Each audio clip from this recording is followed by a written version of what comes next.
Bueno, entonces, buen día a todos. Le damos gracias al Señor por este nuevo día. Hagamos una oración.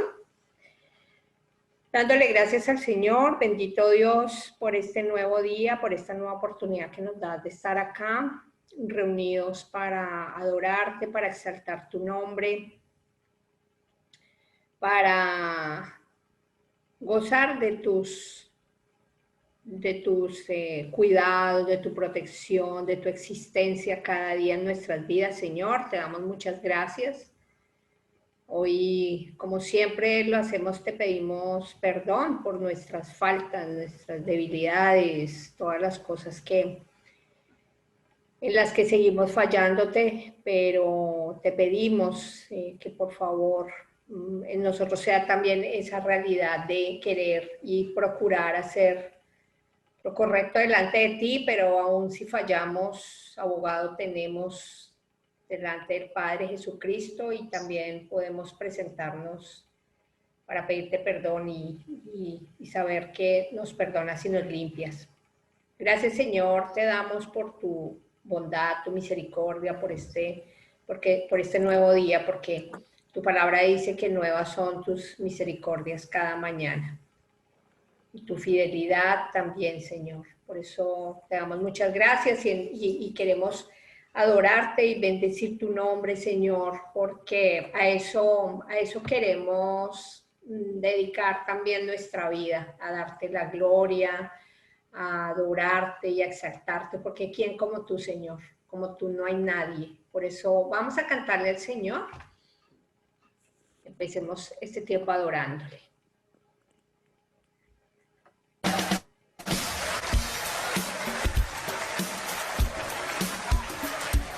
¿Quién como el Señor? Todos alabemos su nombre hoy. Aleluya. Hey, hey, hey.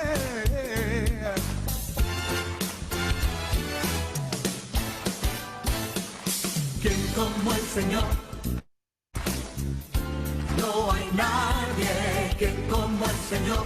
Poderoso y fuerte. ¿Quién como el Señor? Él es digno, vamos, alabémosle. ¿Quién como el Señor? No hay nadie. ¿Quién como el Señor? Poderoso y fuerte. ¿Quién como el Señor? Él es digno, vamos, alabémosle. Gloria a Dios, gloria a Dios. No eres tú de gloria, desde el amanecer hasta el atardecer, exaltemos el nombre del Rey. Oh, oh, oh. ¿Quién como el Señor? No hay nadie. ¿Quién como el Señor? Poderoso y fuerte. ¿Quién como el Señor? Él es digno, vamos, alabémosle. Gloria a Dios, gloria a Dios.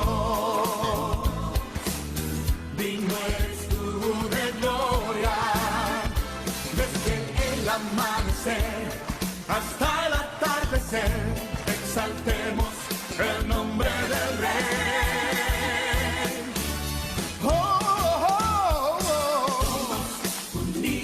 Unidos, demos gloria a Dios. Todos unidos, démosle gloria. Todos unidos, démosle gloria. Todos unidos, démosle gloria. Todos Unidos, démosle gloria. Todos unidos, démosle gloria.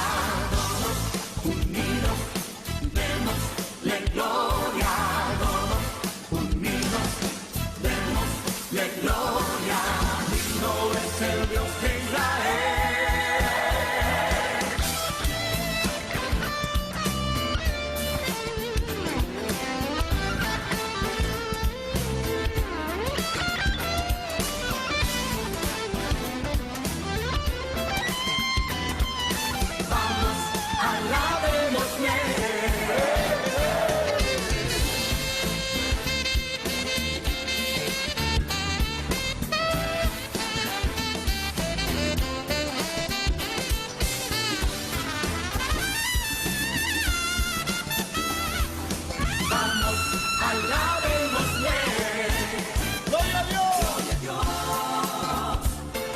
Dios. Digno eres tú de gloria, desde el amanecer hasta el atardecer, exaltemos el nombre del Rey. ¿Quién como el Señor? ¿Quién como el Señor? No hay nadie. ¿Quién como el Señor? Poderoso y fuerte. ¿Quién como el Señor? Él es digno. Vamos, alabémosle. Vamos, alabémosle. Vamos, alabémosle. Gloria a Dios. Así es, ¿quién como tú, Señor? Gracias porque tú nos has enseñado a alabarte y adorar tu nombre. Gracias, Señor, porque cuando venimos un día como hoy, en nuestros domingos de encuentro, entendemos, Señor, que es un tiempo para ti. Entendemos que no es un tiempo para nosotros, para exaltar nuestro nombre, para alabar nuestra alma, sino para alabarte a ti, el Dios de la gloria. Por eso tu palabra nos dice siempre, bendice alma mía Jehová, y bendiga todo mi ser su santo nombre. Bendice alma mía Jehová y no olvides ninguno de sus beneficios. Él es quien perdona todas tus iniquidades, el que sana todas tus dolencias, el que rescata del hoyo tu vida, el que te corona de favores y misericordias, el que sacia de bien tu boca, de modo que te rejuvenezcas como el águila. Gracias, Señor, porque cuánto necesitamos eso cada día. Que nuestra alma, que nuestra vida se rejuvenezca para tu gloria, para alabarte, para adorarte, para servirte, para disfrutar de ti, de tu presencia, Señor. De eso se trata la vida, de eso se trata nuestra existencia. Vivir para ti, para tu gloria, para disfrutar de ti. Por eso permítenos, Señor, siempre, siempre que en nuestra boca haya alabanza, haya adoración a tu nombre, haya agradecimiento. Y tú también nos has enseñado, Señor, que aún las circunstancias sean difíciles, tú nos dices que te demos gracias, dar gracias en todo, porque eso es lo que tú quieres. ¿Por qué? Porque entendemos, Señor, que tú estás al control de todas las cosas, porque entendemos, Señor, que todo obra bien a los que te amamos. Por eso, Señor, ¿quién como tú? Porque tú, Señor, tú eres todo para nosotros. Y dígale así a su alma. Dígale a su alma. Cada momento tenemos que decirle a nuestra alma que Dios está al control. Que Dios es lo más importante en nuestras vidas. Y que teniéndolo a Él, nada nos falta. Por eso adoremos el nombre del Señor y cantémosle precisamente así. Tú eres mi Dios. Tú eres nuestro Dios, Señor.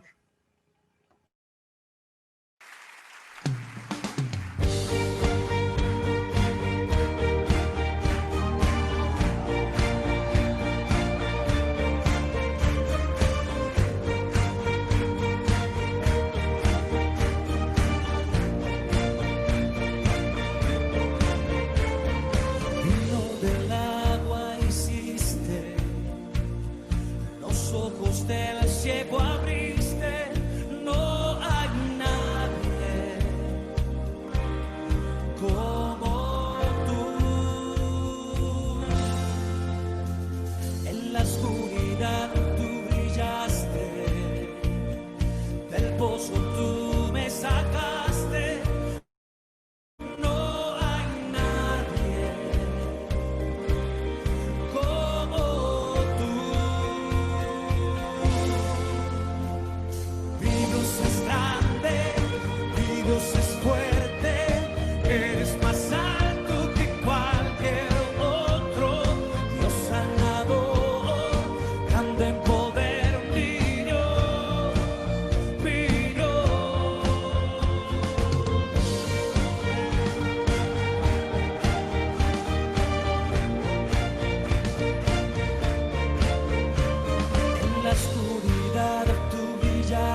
Señor, como dice tu palabra también, no temeré mal alguno, no temeré la noche, no temeré el peligro, porque sé que tú estás conmigo, porque tú eres, Señor, tú eres grande, poderoso, tú eres misericordioso y clemente. Dice tu palabra, misericordioso y clemente es Jehová, lento para la ira y grande en misericordia, no contenderá para siempre, ni para siempre guardará el enojo.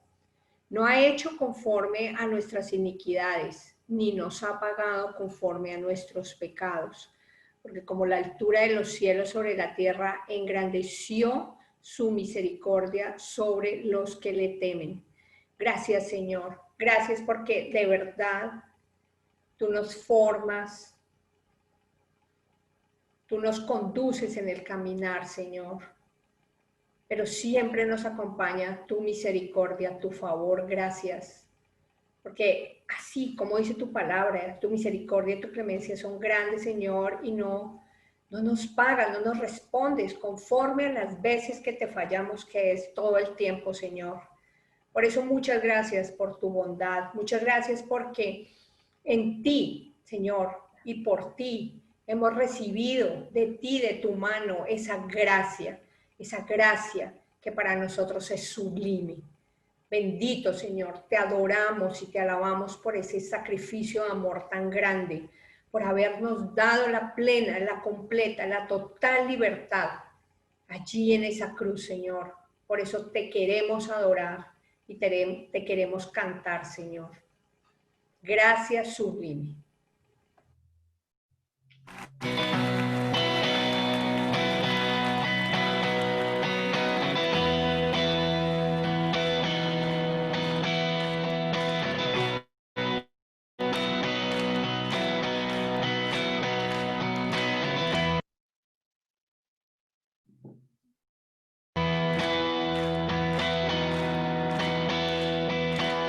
Quien rompe el poder del pecado, su amor es fuerte y poderoso, el Rey de gloria, el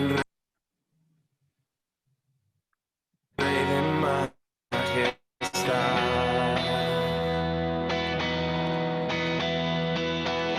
Conmueve el mundo con su estruendo y nos asombra con maravillas, el Rey de gloria, el Rey de majestad. Gracias sublimes,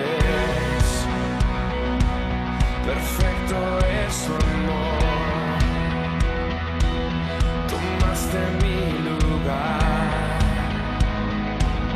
cargaste tú mi cruz, tu vida viste ahí, y ahora libre soy. Jesús te adoro por lo que hiciste en mí.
Digno es el Cordero de Dios, digno es el Rey que la muerte venció.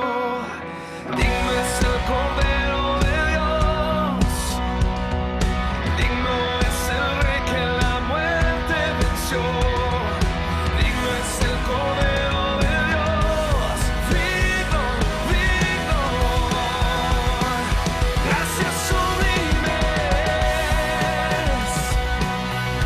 perfecto es tu amor. Tomaste mi lugar, cargaste tú mi cruz, tu vida diste ahí, y ahora libre soy. Jesús, te adoro por lo que hiciste en mí.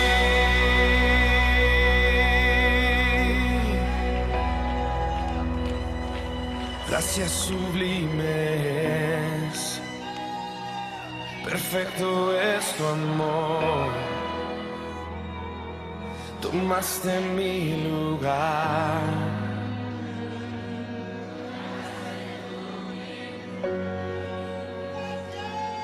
Tu vida diste ahí, y ahora libre soy.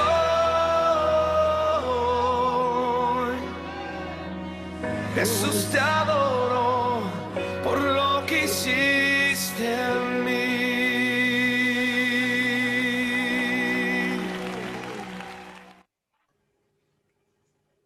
Así es, Dios, gracias porque hiciste en nuestras vidas, Señor.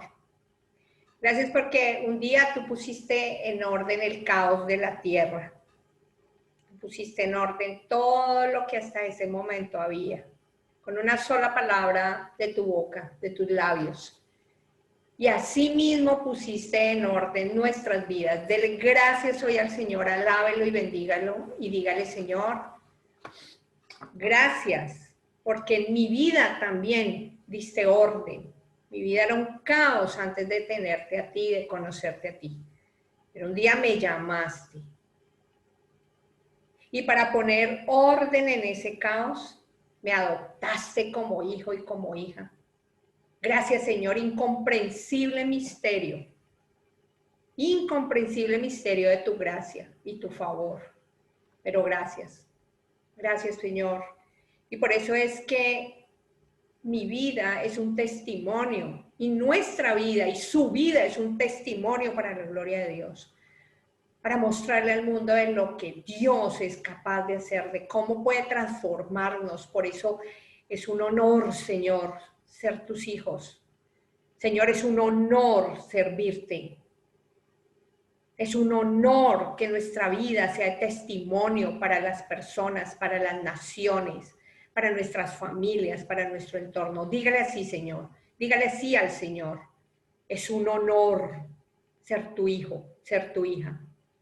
Es un privilegio enorme y maravilloso. Y es un honor servirte. Es un honor servir al Rey de Reyes y Señor de Señores. Es un honor poder estar de rodillas delante de ti. Piense en un soldado de la antigüedad, puesto de rodillas ante la presencia del Rey, con una rodilla en tierra, con una espada en su mano, diciéndole al Rey, a su Señor, es un honor servirte y entregar mi vida por ti, Rey. Y si eso es posible en los humanos, era posible, cuanto más nosotros. Y véase así, de rodillas delante del Señor, diciéndole, es un honor servirte. Mi Dios, mi Rey, mi Señor. Un honor por todo lo que hiciste. Y queremos adorarte y cantarte, diciéndote, Señor, que gracias a esa obra maravillosa de la cruz somos nuevas criaturas. Somos nuevas criaturas. Tú nos diste nueva vida, Señor. Te adoramos y te bendecimos. ¿Cuántas nuevas criaturas hay aquí en esta noche? Vamos a declararlo.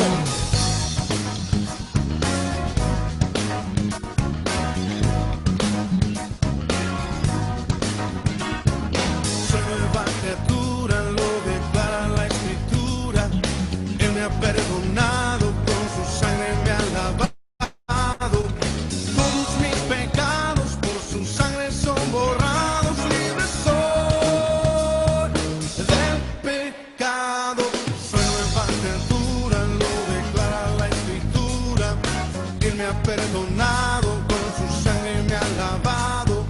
Todos mis pecados por su sangre son borrados. Libre soy del pecado. Libre del pecado y la maldad. Soy libre. Él ha roto mis cadenas. Libre, libre para dar mi vida al que me salvó. Libre del pecado y la maldad. Soy libre. Él ha roto mis cadenas. Libre, libre para dar mi vida al que me salvó. Soy nueva criatura, lo declara la Escritura. Él me ha perdonado, con su sangre me ha lavado. Todos mis pecados por su sangre son borrados. Libre soy del pecado. Soy nueva criatura, lo declara la Escritura. Él me ha perdonado, con su sangre me ha lavado. Todos mis pecados por su sangre son borrados. Libre soy del pecado. Libre del pecado y la maldad. Soy libre. Él ha roto mis cadenas. Libre, libre para dar mi vida al que me salvó. Libre del pecado y la maldad. Soy libre. Él ha roto mis cadenas. Libre, libre para dar mi vida al que me salvó.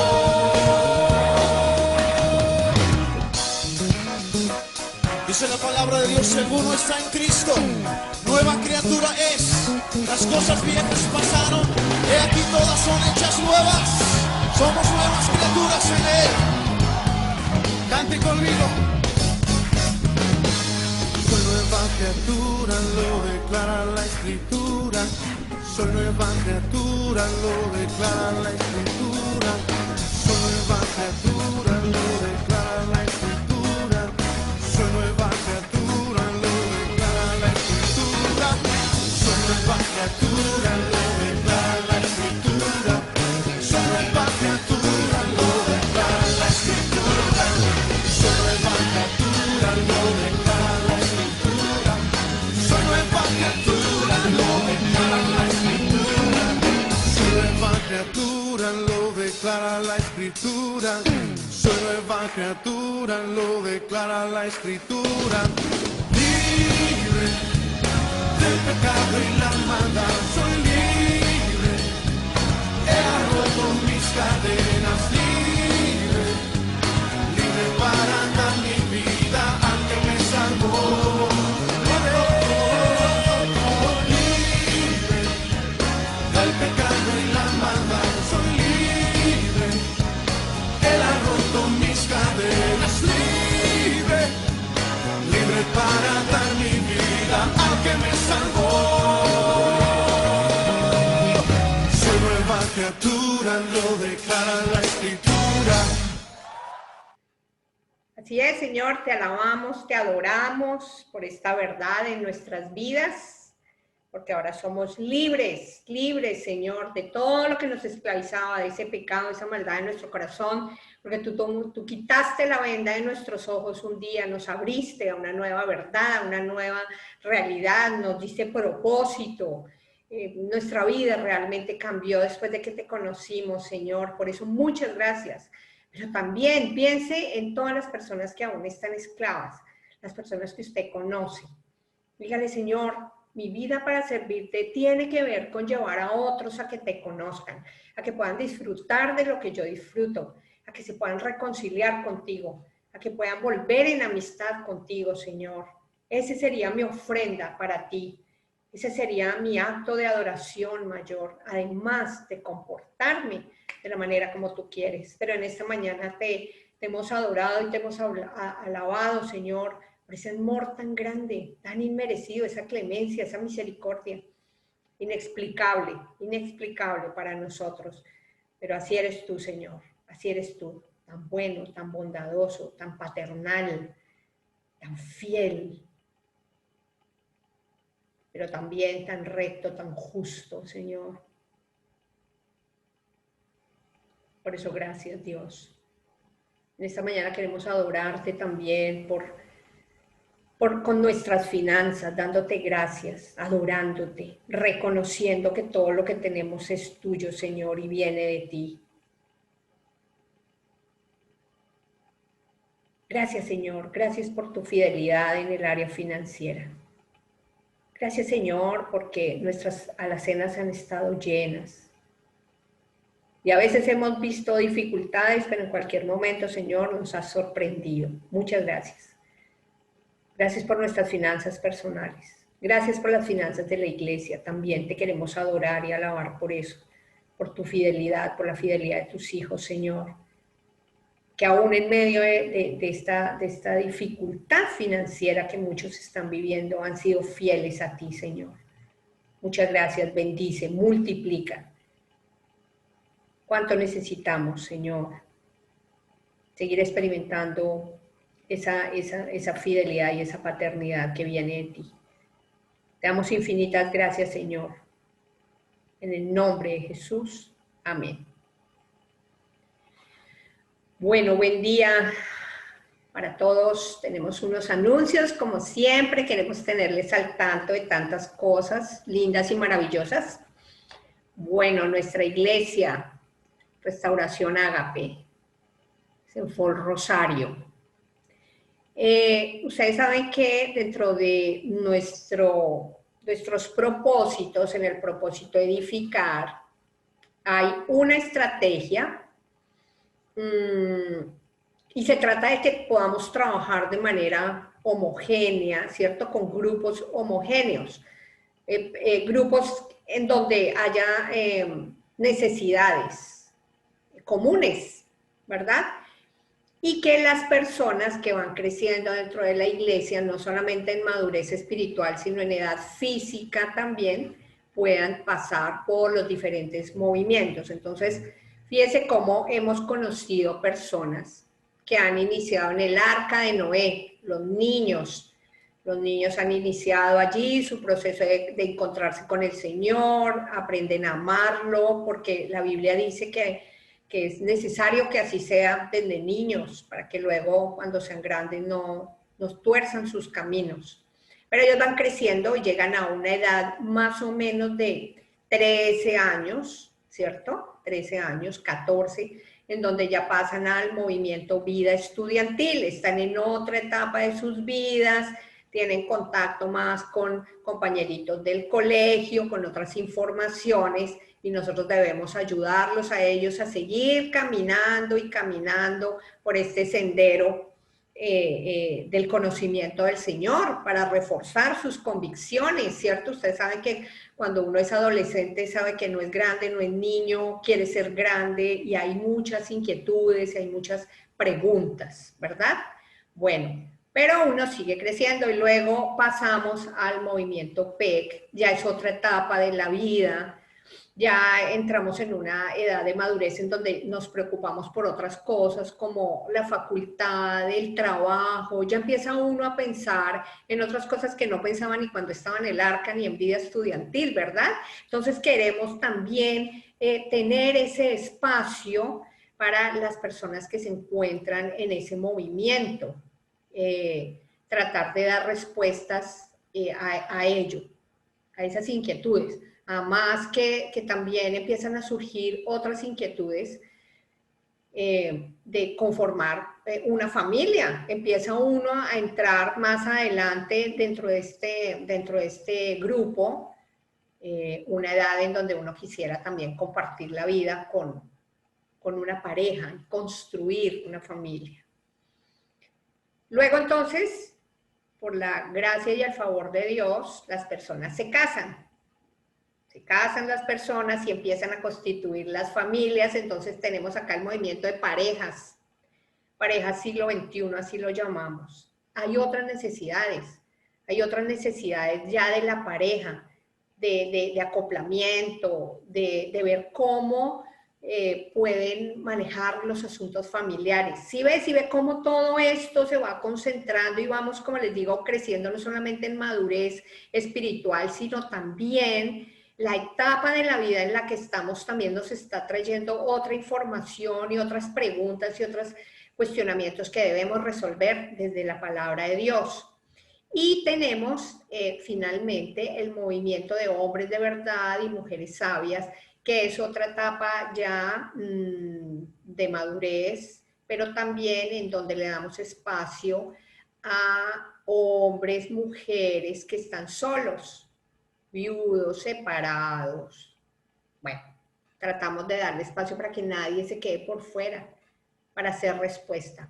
Obviamente sabemos, y le damos muchas gracias a Dios por los líderes que están al frente de cada uno de esta formación y acompañamiento, los profesores del arca, las líderes de vida estudiantil que están acompañando a los adolescentes, que pueden conectarse con ellos y hablar sus mismos lenguajes, ¿verdad? Lo mismo las personas que están en el PEC, parejas. Todo esto constituye lo que nosotros necesitamos trabajar, acompañar. Agradecemos mucho a los líderes y también invitamos a las personas a que se desarrollen y desafíen su liderazgo para acompañar a otros en estos procesos, así como alguien se encargó de usted, ¿cierto? Y entonces así sigue, y la iglesia sigue creciendo cuando las parejas tienen hijos y los hijos siguen iniciando su proceso en el arca, y así crece la iglesia, ¿verdad? Entonces, para que usted lo conozca, para que entienda también que dentro de estos movimientos hay brechas generacionales, ¿cierto? Hay personas, hay parejas de más años que ya tienen nietos, mientras hay parejas que están apenas recién casadas o con un hijito pequeño. Pero vamos viendo cómo nos amoldamos, y por eso no hay que, la iglesia necesita obreros para que se hagan cargo de.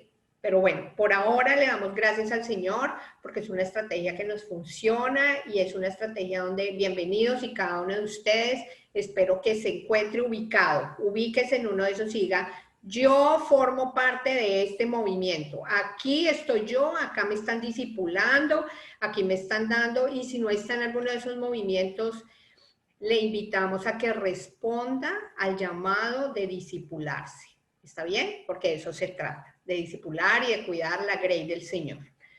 Bueno, vamos con nuestro ayuno, recordarles siempre, los ayunos están, es un tiempo muy especial en donde menguamos nosotros para que crezca el Señor y podemos presentar delante de Él nuestras peticiones, oramos por ustedes, por cada uno, por cada familia, por sus necesidades, también por la iglesia. Lunes y viernes de 11 a 12 los esperamos. Finalmente, nuestro curso de escatología, viernes de 19 a 21 horas. Los esperamos a las personas de la academia con mucha más razón, porque es parte de su proceso de formación. Igual las personas cuando entren a formarse en la Academia de Liderazgo, dentro de nuestro propósito capacitar, ya tendrán como vista esta materia si han cumplido, obviamente, con los días mínimos de requisito de asistencia. Bueno, es por ahora nuestros anuncios y quedamos entonces con la palabra del Señor.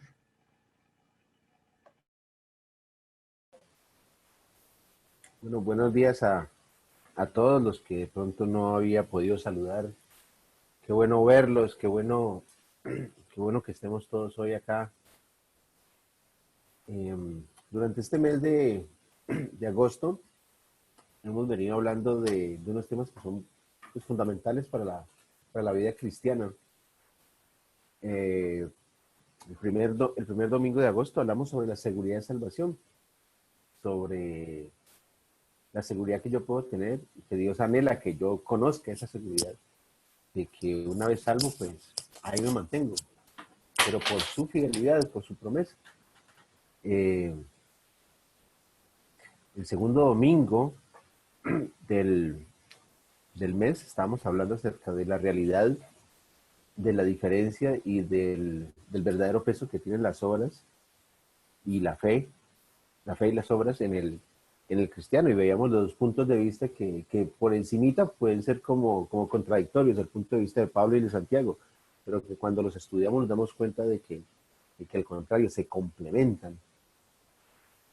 Luego la semana pasada hablamos acerca de la nueva vida en Cristo, en Romanos 8, y veíamos cómo eso tiene que ver con la vida en el Espíritu, ya no vivir en la carne, sino no vivir satisfaciendo los afectos de la carne, sino vivir en el Espíritu, y cada uno de nosotros está habilitado para vivir en el Espíritu. ¿Por qué? Porque el Espíritu Santo mora en nosotros.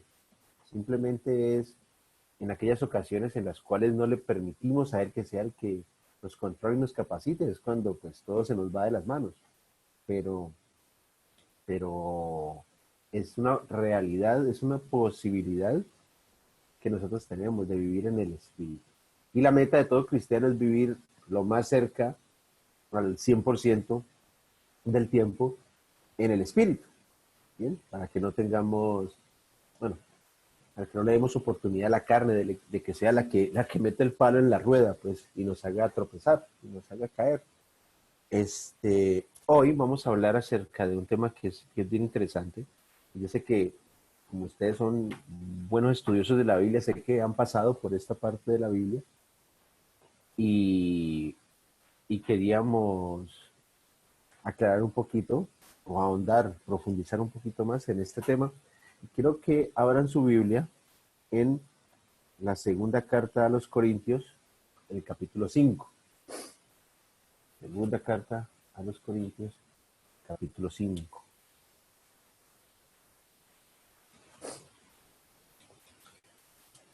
De nuevo, yo les motivo a que esta semana la estudien, toda la carta. No vamos a leerla toda, todo el capítulo, vamos a leer solamente una parte, pero qué bueno que se queden con la inquietud y decidan estudiar todo este capítulo, que es muy bonito. Y vamos a leer a partir del versículo 10, ahí en capítulo 5, del 10 al 21.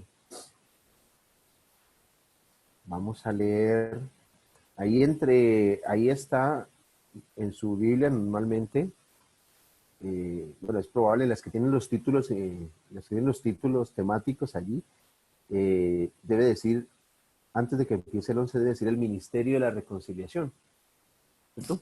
¿Dice el tuyo? Bien, el Ministerio de la Reconciliación. Entonces, pero vamos a empezar leyendo desde el 10. Y este va a ser el tema de nosotros, el Ministerio de la Reconciliación. Dice el versículo 10. Porque es necesario que todos nosotros comparezcamos ante el tribunal de Cristo, para que cada uno reciba según lo que haya hecho mientras estaba en el cuerpo, sea bueno o sea malo. Conociendo pues el temor del Señor, persuadimos a los hombres, pero a Dios le es manifiesto lo que somos, y espero que también lo sea a vuestras conciencias. No nos recomendamos pues otra vez a vosotros, si no os damos ocasión de gloriaros por nosotros, para que tengáis con qué responder a los que se glorían en apariencias y no en el corazón. Porque si estamos locos es para Dios, y si somos cuerdos es para vosotros. Porque el amor de Cristo nos constriñe pensando esto, que si uno murió por todos, luego todos murieron, y por todos murió, para que los que viven ya no vivan para sí, sino para aquel que murió y resucitó por ellos. De manera que nosotros de aquí en adelante a nadie conocemos según la carne, y aún si a Cristo conocimos según la carne, ya no lo conocemos así.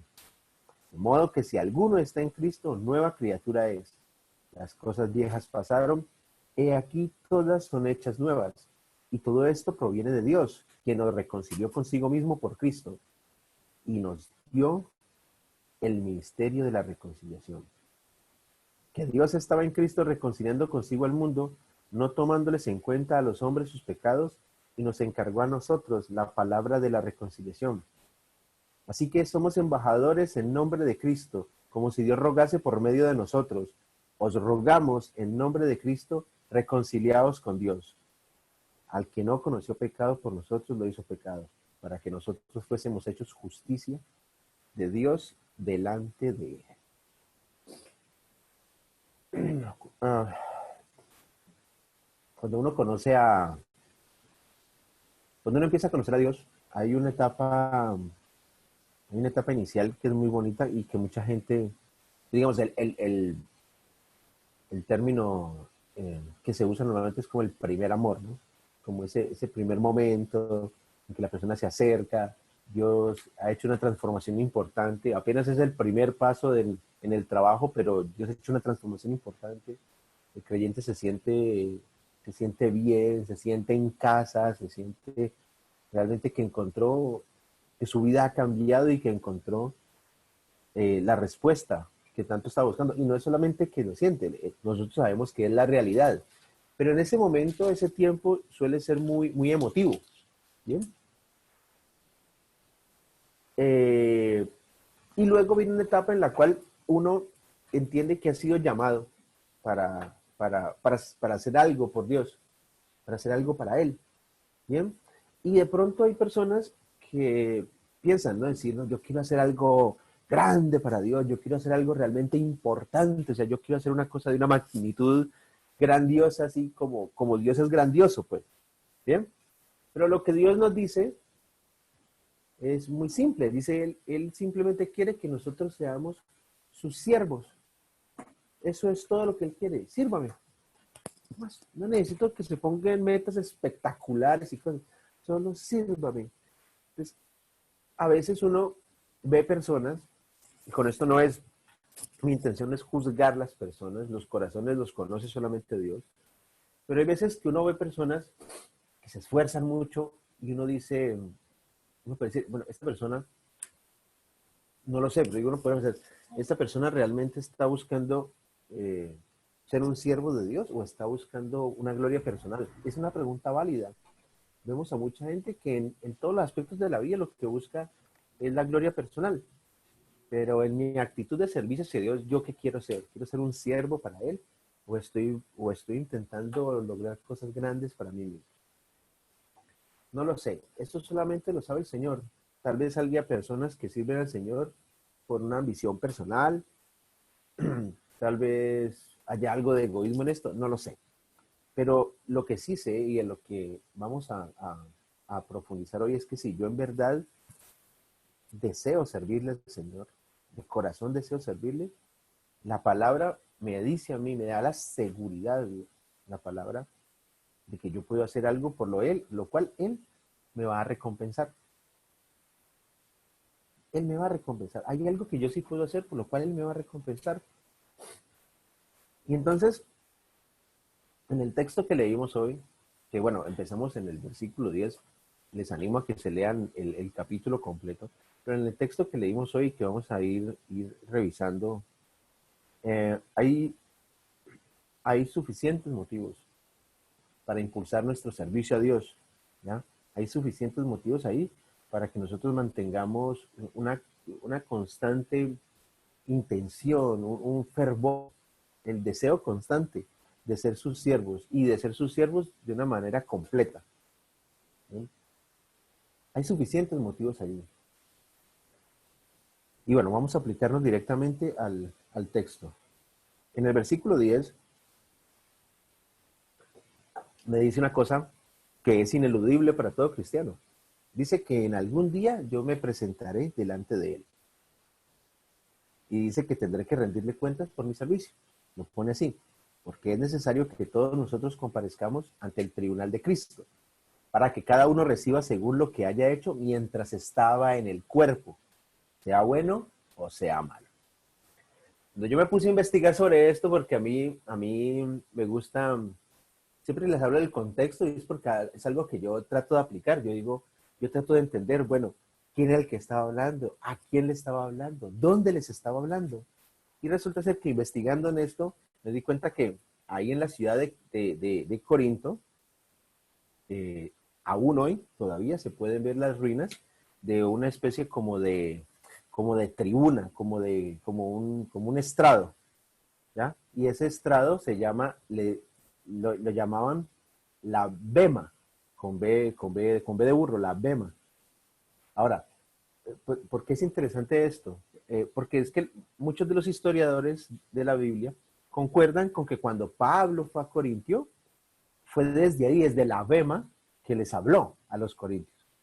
Bien, ahora, ¿qué era la bema? La bema era un sitio, era un lugar donde los jueces de la ciudad recibían a los ciudadanos y les juzgaban.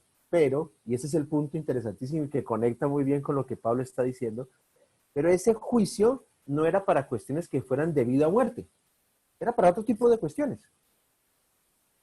Bien, entonces Pablo,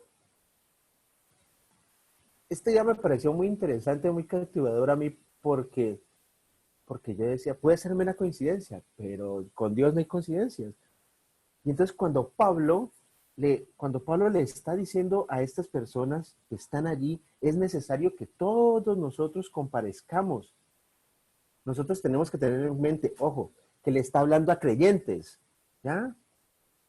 O sea, ahí no está él diciendo que debemos ser juzgados para salvación o para perdición, digamos así. No, ya le está hablando a creyentes. O sea, él está hablando a una audiencia que ya todos son salvos. O sea, no está hablando de asuntos de vida o muerte. ¿Bien?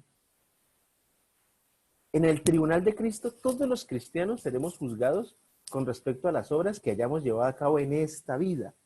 Bien. Respecto a las cosas que hayamos hecho durante la vida cristiana. Bien, las cosas que hicimos antes de ser cristianos ya pasaron. Pero aquí lo que nos está diciendo es, usted va a ser juzgado, no para vida y para muerte, pero va a ser juzgado por la forma en que vivió su vida cristiana. Pablo, y es un texto que lo vimos la semana pasada y lo vimos en una de las clases de escatología. Pablo en Filipenses 1:21 dice, para mí el vivir es Cristo y el morir es ganancia. Después de eso, ahí en Filipenses, él sigue hablando de su deseo de irse para estar junto al Señor, pero también dice, no, pero yo me quiero quedar porque quiero seguir predicándoles a ustedes, filipenses, del Evangelio, ¿ya? Quiero estar más tiempo acá, pero también quiero estar allá en el cielo con el Señor. Pero él dice, no, yo me quiero quedar acá porque yo quiero que Cristo sea honrado en mi vida, que Cristo sea honrado en mi trabajo. ¿Para qué? Para que cuando yo me tenga que presentar delante de Él, yo sea aceptado como alguien grato para el Señor. Cuando yo comparezca ante el tribunal, yo pueda ser aceptado como alguien grato para el Señor. ¿Bien? Él decía, yo quiero recibir mi recompensa al final de mi carrera cristiana. Yo quiero recibirla. Ahora, si hay alguna motivación adecuada para nosotros, si hay alguna motivación adecuada de recibir recompensas, yo creo que debe ser esta, ¿no? O sea, vamos a comparecer delante del Señor. ¿Qué recompensa quiero? Bueno, la recompensa que me corresponda por haber vivido mi vida cristiana como Él esperaba que la viviera. Bien, miren ustedes que en la parábola de los talentos, en Mateo 25:21, ustedes recuerdan, ¿no? El Señor llamó a uno de los siervos, a quien le había dejado pues algunas pertenencias, bienes, pero se los dejó para que lo administrara, y cuando le pidió cuentas, él se dio cuenta de que el siervo había sido muy eficaz, había sido muy eficiente en su administración, y le dijo esto, le dijo, bien, buen siervo, y bien, buen siervo y fiel, sobre poco has sido fiel, sobre mucho te pondré, entra en el gozo de tu Señor. Estas son las palabras que yo estoy seguro que todos nosotros queremos escuchar, que cuando el Señor vaya a evaluar nuestro servicio, a ver, bueno, bien, entra en el gozo de tu Señor, has sido fiel. Yo quiero escuchar las palabras y yo sé que todos nosotros queremos escucharlas. Luego en el versículo 11 podemos ver, digamos, lo que sería un segundo motivo, ¿ya? Un segundo motivo para mantener nuestro deseo activo de estarle sirviendo al Señor. Y aquí nos dice esto, nos dice que, dice el versículo 11, conociendo pues el temor del Señor, persuadimos a los hombres, pero a Dios le es manifiesto lo que somos, y espero que también lo sea a vuestras conciencias. O sea, nos está diciendo que el temor reverente del Señor nos insta a persuadir a las personas. Ahora, cuando en la Biblia nosotros encontramos muchas veces el temor del Señor. Esto se nombra muchas veces en la Biblia, ¿ya? De hecho, en Proverbios 1:7 dice que el principio de la sabiduría es el temor de Jehová. Ahora, yo no sé si ustedes se han encontrado con esta situación, pero ahora, en este momento, y lastimosamente en el mundo cristiano, hay muchos que hay muchos que piensan que no necesitamos tener temor de Dios. O sea, le enseñan a la gente solamente una faceta de quién es Dios, el Dios de amor. O sea, lo muestran como alguien que es solamente amor, ¿ya? Alguien que es absolutamente dulce, totalmente indulgente, perdonador, que sí lo es, pero no es solo eso. ¿Bien? O sea, pintan al Señor de una manera como que es alguien con quien uno se puede relacionar como le venga en gana, digámoslo así, y perdón si es un poquito fuerte la expresión. O sea, nos hablan de que no, Dios es Padre de todos y todos somos hermanos, y la verdad es que tales cosas, aunque en algunas iglesias las están enseñando, tal doctrina, pongo entre comillas, es totalmente errónea. Esto no está en las Escrituras. De hecho, en Hebreos 10:31 dice, horrenda cosa es caer en manos del Dios vivo. Por eso es que ahí en el versículo 11 dice, vemos la insistencia de Pablo, dice, conociendo pues el temor del Señor, persuadimos a los hombres. Conociendo pues el temor del Señor. Yo no sé porque no tengo una estadística de esto. Yo no sé, pero en lo que yo he visto, en lo que yo comparto con otros cristianos, en lo que yo a veces veo, digamos que las prédicas que publican de iglesias y cosas así, que yo no me pongo a ver prédicas, pero sí veo como que a veces llegan canales y cuál es el tema, de qué está hablando, como para estar informado de qué están hablando las iglesias. Pero en muchas iglesias yo lo que me doy cuenta es que nunca se predica sobre el infierno. Muy pocos sermones tratan sobre el castigo y mucho menos sobre juicio. O sea, el temor de Dios es un tema que pasa por debajo de la alfombra en el cristianismo actual. Es un tema olvidado. Y a nosotros debemos recordar, nosotros debemos enseñarle a las personas acerca del temor, acerca de que deben tener el juicio de Dios, ¿ya?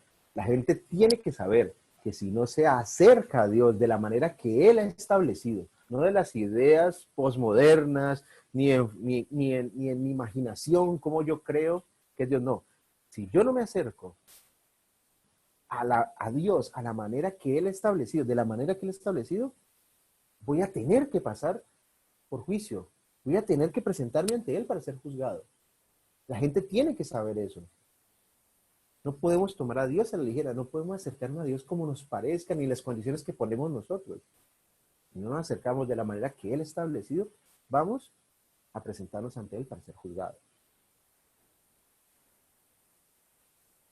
En el versículo 12 luego nos dice esto, dice, no nos recomendamos pues otra vez a vosotros, sino os damos ocasión de gloriaros por nosotros, para que tengáis con qué responder a los que se glorían en las apariencias y no en el corazón. Ahora, un poquito, en la Reina Valera suena esto como un poquito como trabalenguas, pero ¿cuál es el punto aquí? El punto aquí es que nosotros siempre, de las cosas que acabamos de hablar en el versículo pasado, de las cosas de enseñar sobre el infierno, el castigo, el juicio, el temor de Dios, siempre nosotros de estas cosas podemos y debemos hablarlas con un tono amable, con un tono afectuoso, con un tono cálido, las podemos hablar. O sea, no es necesario que cuando hablamos del castigo, del juicio o del temor de Dios, hablemos como si estuviéramos pidiendo fuego del cielo. No, no hay necesidad de actuar de esa manera. Pero sí es necesario que nosotros podamos dejar muy en claro el concepto del pecado y el concepto de que la humanidad sin Dios está perdida. Eso hay que dejarlo muy claro. Ahora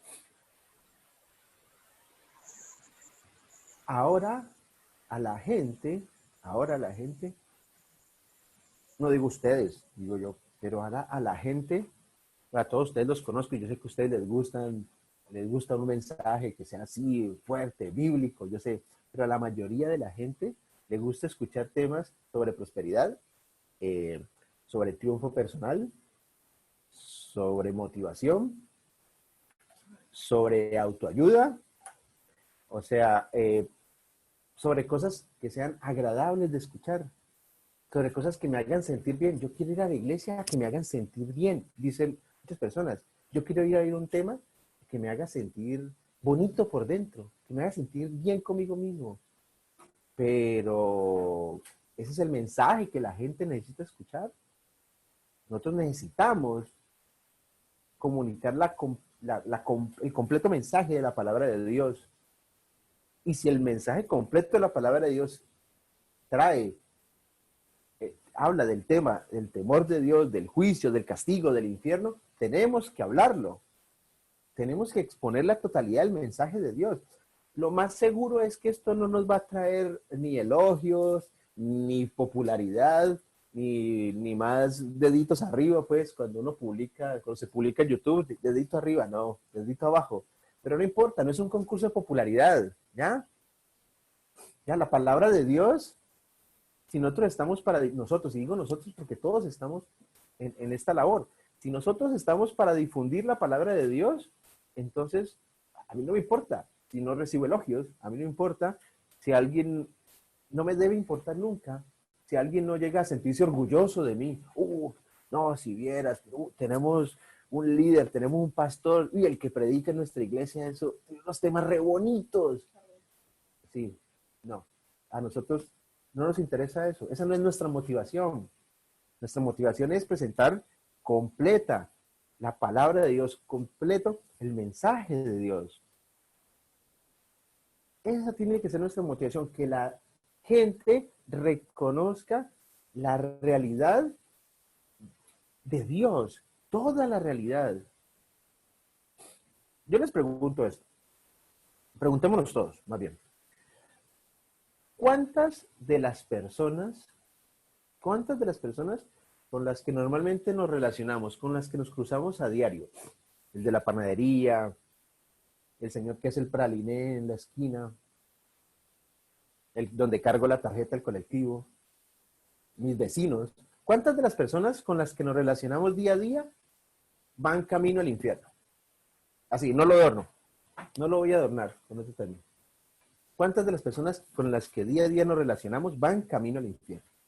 Ahora les pregunto, ¿esas personas necesitan autoayuda? ¿Necesitan pensamiento positivo? ¿Necesitan temas motivacionales? ¿O necesitan el mensaje del evangelio? Para nosotros la respuesta es clara, necesitan el mensaje del evangelio. Y nosotros tenemos que mantenernos motivados a eso, a hablarle a la gente de lo que Dios quiere que le hablemos a la gente, de lo que necesitan saber para ser salvos, aunque eso no nos haga populares, aunque eso no nos traiga elogios. Eso es lo que tenemos, esa es la motivación que nosotros debemos tener.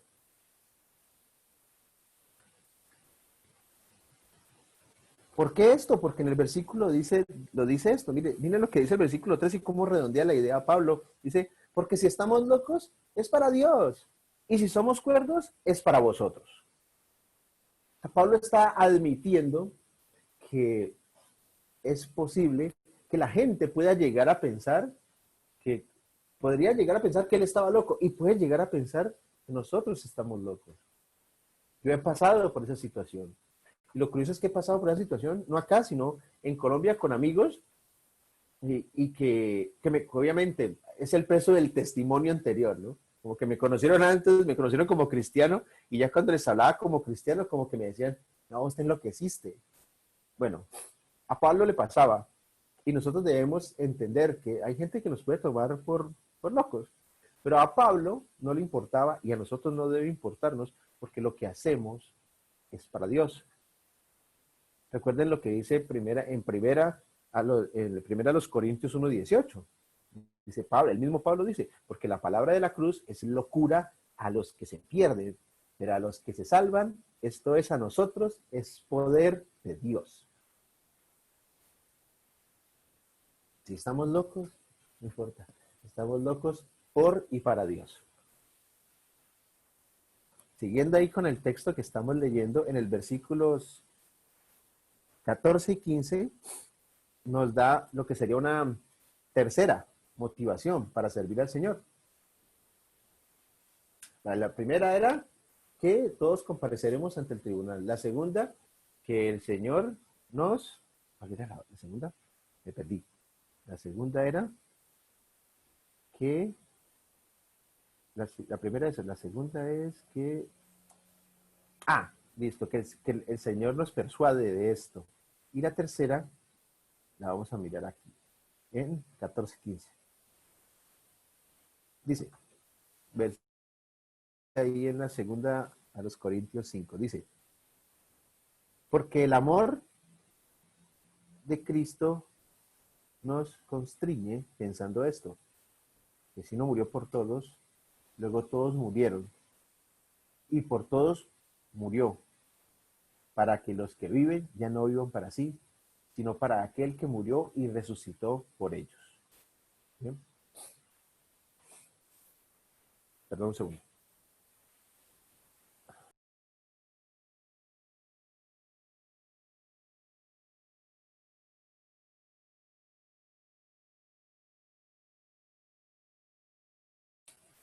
Perdón, la alergia. Bueno, entonces, versículos 14 y 15. Aquí una palabra que a veces, digamos que ha sido como mal entendida. La palabra constriñe. Dice, porque el amor de Dios nos constriñe. El amor de Cristo nos constriñe. Muchos pueden llegar a pensar, incluso dentro de la vida cristiana. Yo entendería que muchos entendieran esto mal de los que no conocen a Cristo, pero incluso dentro de la vida cristiana, muchos piensan que el amor de Cristo de alguna manera nos limita, nos restringe, nos ata, digamos. Pero ese no es el significado correcto de la palabra constriñe. Por lo menos no como se debe aplicar acá. Acá lo que Pablo está diciendo es que el amor de Cristo a ellos, les está diciendo esto, a ellos les estaba motivando, les estaba apremiando, les estaba impulsando, o sea, les estaban metiendo prisa, puede ser una forma de decir, ¿sí? Les estaba apremiando, motivando, impulsando, apurando, sí, eso. Entonces exacto, es el amor de Cristo lo que les está apurando en la tarea de difundir la palabra de Dios. Y luego conecta con la frase que dice, pensando esto, que si uno murió por todos, luego todos murieron. Entonces, aquí nos está recordando que toda La humanidad está bajo una sentencia de muerte. Recuerden ustedes que cuando Adán estaba en el jardín, el Edén, él era cabeza de la antigua creación. ¿Bien? Y nosotros recordamos que en Génesis 2, del 16 al 17, Dios le dijo, ustedes recuerdan muy bien esto, Dios le dijo, de todo árbol del huerto podrás comer, mas del árbol de la ciencia, del bien y del mal, no comerás, porque el día que de él comieres, ciertamente morirás. ¿Qué pasó? Que Adán desobedeció a Dios y por esa desobediencia se puso bajo sentencia de muerte y de paso a toda la raza humana con él. ¿Bien? ¿Por qué? Porque todos los seres humanos estábamos representados en Adán. ¿Bien? Ahora, yo sé que ustedes se acuerdan muy bien que, porque es uno de los salmos que la gente más recuerda, el Salmo 23, David escribió, dice, aunque ande en el valle de sombra de muerte, cuando uno lo interpreta a la luz de la sentencia de muerte que recibió Adán, cuando uno lo interpreta allí, y que como toda humanidad compartimos ese destino de Adán, digamos, hasta ese momento, cuando David escribe, aunque ande en el valle de sombra de muerte, no se estaba refiriendo a cuando esté pasando por una calle oscura y pueda que me roben, o cuando esté pasando por una situación peligrosa, no. Él se estaba refiriendo no a un peligro específico, sino a que toda la vida es como ir bajando por un sendero cada vez más estrecho, por un valle de muerte, y que finalmente conduce, que el destino final de ese valle es la muerte. Eso es de lo que David estaba hablando, no de un peligro específico, sino de que nuestra vida en este momento, por culpa de Adán, en este momento, hasta que llegara Jesucristo, por culpa de Adán, era como ir andando por un valle de sombra de muerte, y que inevitablemente iba a llevar a eso, a muerte. Yo no me acuerdo en qué libro, pero sé que una vez escuché una ilustración que es muy sencillita, no me acuerdo.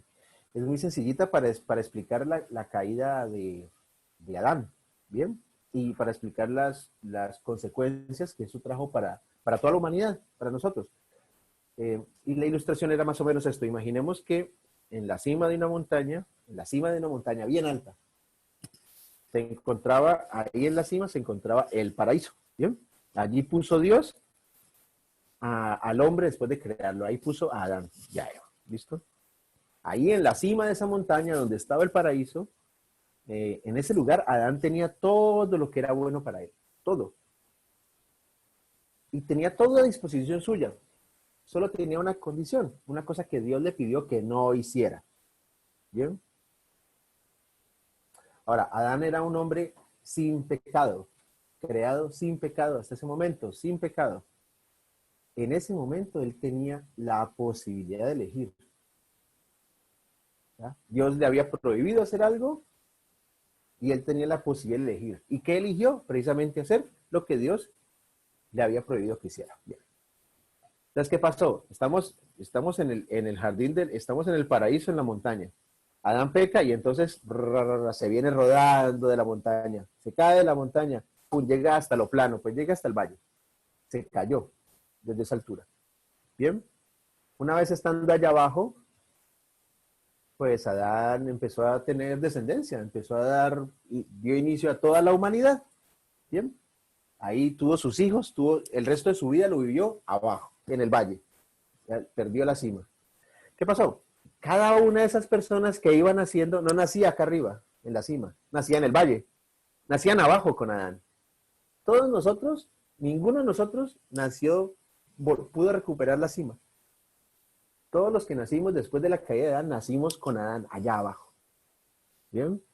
Ahora, tiempo después, el Señor Jesucristo vino a este mundo, desde el cielo. Yo señalo para arriba, pues porque es la imagen como que uno se hace desde el cielo. Recorrió una gran distancia vino hacia la tierra. Ahora, él no tenía pecado, él era, todos lo sabemos, él era santo, inocente, sin mancha, sin contaminación, puro. Y se vino desde allá, desde el cielo hasta acá para salvar a los pecadores. Ahora, ¿a dónde llegó el Señor? El Señor no llegó a la cima de la montaña, el Señor llegó al valle. Porque en la cima no había nadie. ¿A quién iba a encontrar en la cima si todos se habían rodado para abajo junto con Adán? Acá arriba no había cima, no había humanos. Todos estaban en el valle, todos estaban allá abajo espiritualmente muertos en sus pecados, en sus delitos y separados de Dios. Entonces, ¿qué hizo el Señor? Él no llegó a la cima, él llegó al valle, llegó allá abajo, llegó a donde los muertos se encontraban. ¿Y llegó a qué? A morir por todos. Después resucitó y después llevó a todos los que en él creyeron a vivir una vida de resurrección. Eso es lo que nosotros vivimos ahora. Nosotros ahora vivimos una vida de resurrección. ¿Pero qué hizo el Señor? ¿Nos llevó de nuevo a la cima de la montaña donde había vivido Adán? No. Él no nos volvió a la cima de la montaña. La palabra dice que Él nos llevó a los lugares celestiales. Nos llevó a los lugares celestiales. Lo dijo Pablo en Efesios 2:6. Con Él nos resucitó y asimismo nos hizo sentar en los lugares celestiales con Cristo Jesús.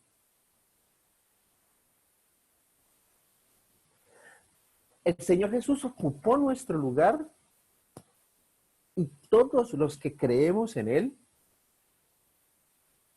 estamos resucitados con Él desde un punto de vista en este momento espiritual y en anticipación a una realidad futura que va a ser gloriosa.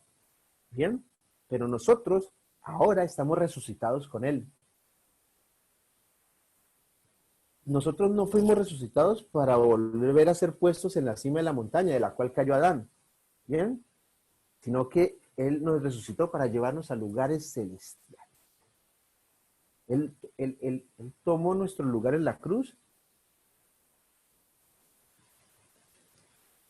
Y si vamos a vivir de aquí en adelante, será por medio de la fe en Él. ¿Para qué si vamos a vivir en aquí adelante? Va a ser ya no para vivir para nosotros, sino que vamos a vivir para Él, para aquel que murió y resucitó por nosotros. Ahora, el Señor Jesucristo no solamente entregó su vida para que fuéramos librados de la muerte y del juicio. Sí, eso era importante, pero el Señor vino a morir para que fuésemos rescatados del estado de la muerte espiritual, para que nosotros desde aquí ya pudiéramos vivir una vida nueva. Estamos habilitados. La vida eterna empieza ya, en el momento en que una persona recibe a Cristo, empieza a vivir en los lugares celestiales. Es un pequeño anticipo de lo que va a ser después, pero ya está habilitado. No solamente se salvó de una condenación, del fuego futuro, sino que ya está rescatado de su muerte espiritual. Ya está habilitado para vivir una vida nueva. Y ahora esa vida nueva debe estar dedicada a Él. El resto de nuestra vida aquí debe ser para traerle honra y gloria a Él. Eso es todo. Ahora, cuando yo entiendo esto, tengo una nueva percepción de lo que es la familia humana, toda la descendencia de Adán. Esto me da un nuevo ángulo desde el cual observar a la humanidad. Miren lo que dice el versículo 16.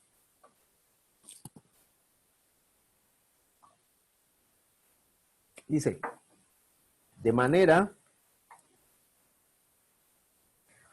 que todos de aquí en adelante a nadie conocemos según la carne.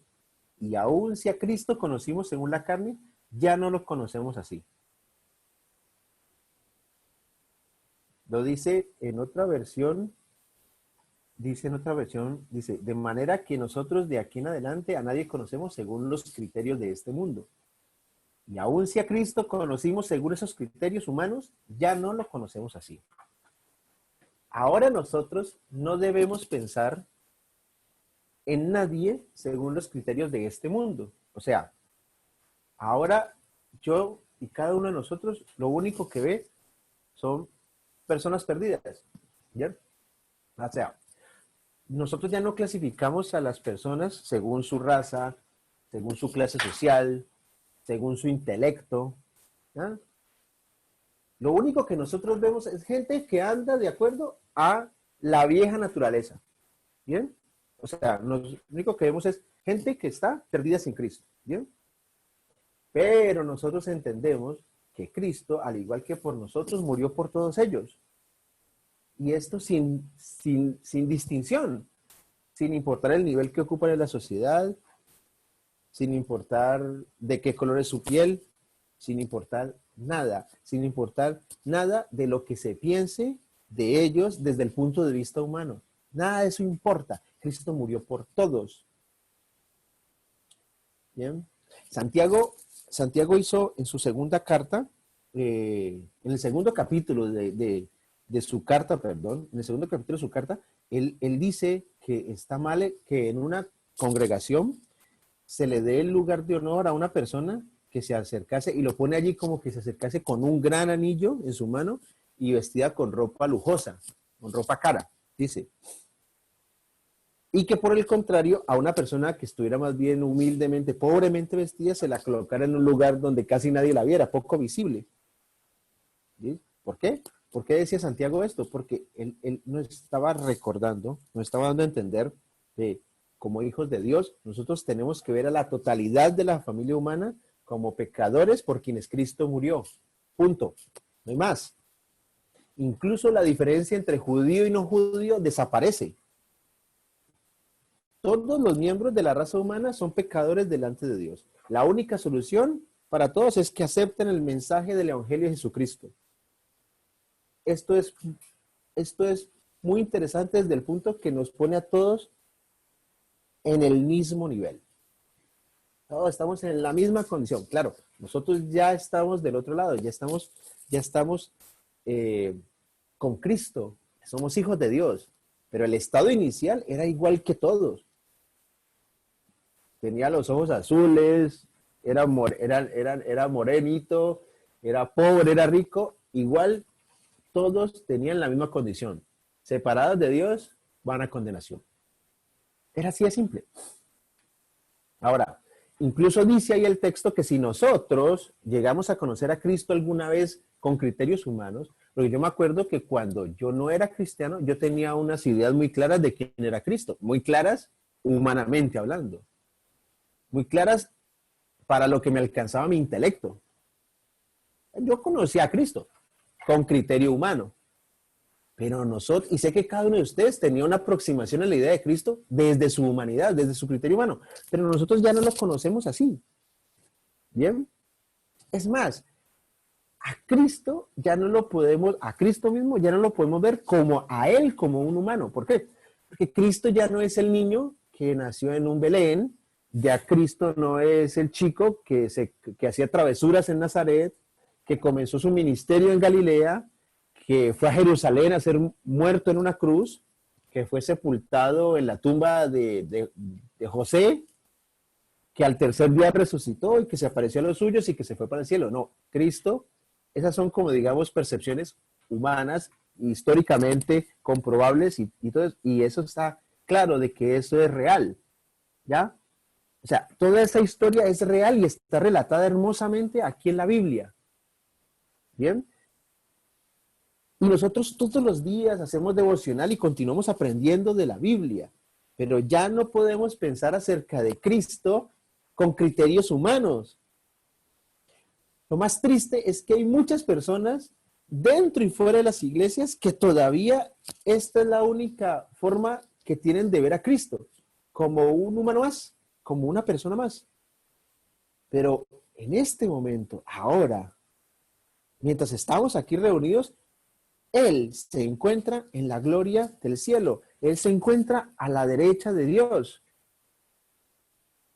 Nosotros en este momento tenemos que identificarnos con su resurrección, con su posición actual, con su victoria. ¿Ya? Por eso es que también Pablo dice que nosotros nos hemos identificado con su muerte y su resurrección. ¿Ya? Y que ahora nos identificamos con él, ahora que está en los lugares celestiales. Luego, en el versículo 17, Pablo hace es una poderosa declaración. Es una gran declaración en el versículo 17. Y lo cantábamos antes. Dice, de modo que si alguno está en Cristo, nueva criatura es. Las cosas viejas pasaron, he aquí, todas son hechas nuevas. Nueva criatura, nueva creación. Somos nueva creación. Si ustedes, tanto como yo, somos una nueva creación en Cristo Jesús, preguntémonos, ¿cuáles son las cosas viejas que pasaron? Porque dice, ustedes son nueva creación ahora, las viejas cosas pasaron. ¿Cuáles son las cosas viejas que pasaron? Porque es que yo ya no me identifico con Adán. Ya no me identifico con aquel que cayó rodando desde la montaña, ¿no? Yo ahora tampoco me identifico con el mundo, con los valores del mundo. Yo no me identifico con ellos. Ahora nosotros nos identificamos con Cristo Jesús. Nosotros hemos sido, bueno, la mayoría hemos sido bautizados en el agua, pero hemos sido bautizados en el Espíritu, introducidos en el cuerpo de creyentes y pertenecemos a ese cuerpo y Cristo es la cabeza de ese cuerpo. Cristo es el Señor de ese cuerpo. ¿Bien? Ahora, entonces pensemos, ¿cuáles son las cosas viejas que han pasado? Porque reflexionemos en eso. ¿Cuáles son las cosas que dejamos atrás? Porque el elemento ahora, el elemento nuevo en nuestra vida, de que lo conocemos a Él, es que tenemos una relación con el Señor Jesucristo. Él está allá en su gloria celestial y nosotros tenemos una identificación, una relación con Él. Tenemos una realidad en Él. Por eso es que dice, de modo que si alguno está en Cristo, nueva criatura es. Las cosas viejas pasaron, he aquí, todas son hechas nuevas. Y sin duda, es una declaración poderosa, o sea, es un gran versículo. Pero cuando yo leí esto la primera vez y cada vez que lo leo, yo empiezo a pensar en eso. Bueno, ¿yo cómo puedo saber si de verdad soy una nueva creación en Cristo? ¿Cómo lo puedo saber?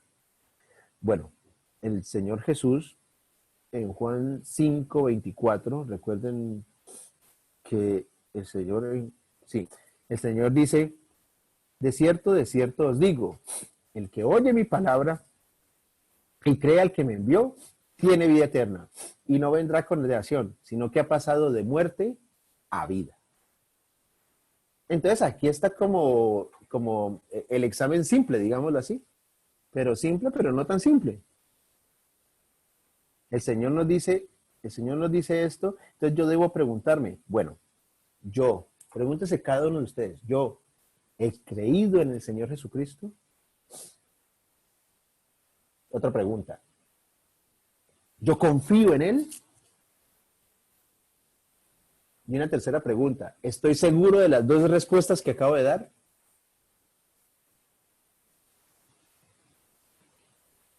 Si a estas tres preguntas mi respuesta ha sido sí, entonces yo puedo estar seguro de que tengo vida eterna y que no seré condenado, sino que he pasado de vida a muerte.